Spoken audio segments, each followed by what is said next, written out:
All right, let's jump right in and fix a really common and kind of tricky point in English pronunciation: the difference between stare and steer.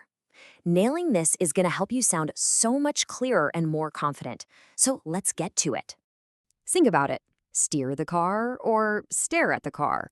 It's just one little sound, but it makes a huge difference in what you're saying, right?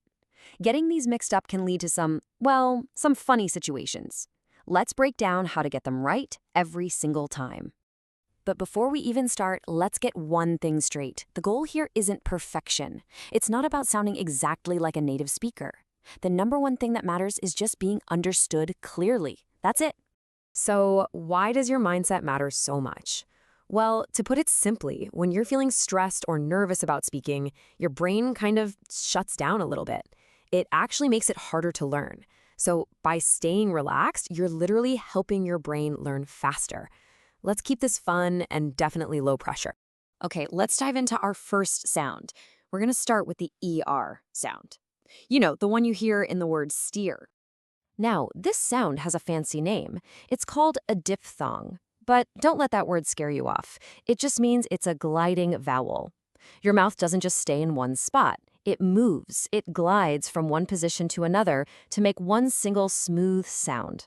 So how do you actually make it? Let's try it together, right now. Start with a long E sound, like you're smiling really wide. Go on, try it. E. Now keep that sound going, but relax your jaw and let your tongue move back a bit into a soft sound. Ear. Let's put it together faster. Ear. See? You can feel that glide? And here's where English loves to be, well, tricky. This one sound can be spelled in a whole bunch of different ways. You've got ear in beer, ear in near, and ear in here.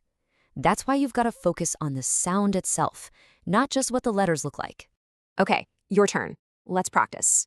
I'll say the word, and you repeat it after me. Ready? Steer. Near. Here. Beer. Cheer. Fear. Nice. Really try to feel that E gliding into the Fantastic work. Now that you've got the ear sound, let's meet its tricky cousin, the air sound.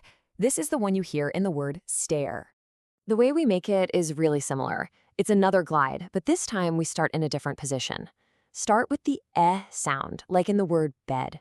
Notice how your mouth is a bit more open. Eh. And from there, you glide to that same lazy sound. Blend it together, air. Do you feel how your jaw drops a little more at the beginning? Okay, and this is where English can make you want to pull your hair out. See the spelling ear in the word bear? Yep, it's the same spelling as in near, but it makes a totally different sound. This is exactly why learning the sounds is the secret key. All right, let's get some practice with this new sound. Same deal. Repeat after me. Stare, chair, bear, air, hair, there. Can you really feel how your mouth starts in a more open position for this one? Okay, we've practiced them on their own, but the real magic, the thing that's going to lock this in for you, is hearing and feeling them right next to each other. Let's do it. So these are called minimal pairs. They're words that are almost identical, only one sound is different. This is the absolute best way to train your ear.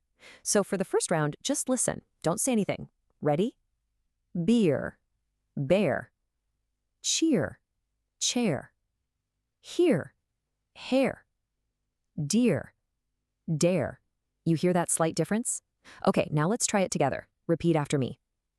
Beer, bear, cheer, chair, here, hair, dear, dare. And you know, this whole method of focusing on intelligibility and using minimal pairs isn't just a random idea.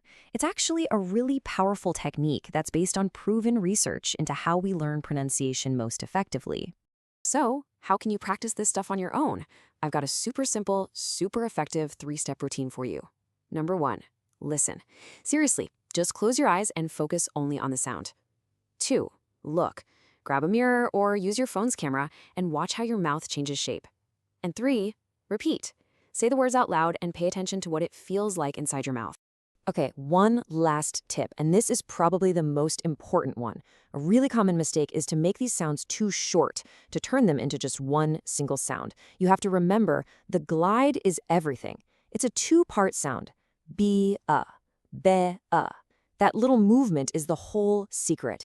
So look, you've totally got this. Remember, the goal is just to be understood, and every little improvement you make, like mastering these two sounds, helps you communicate so much better.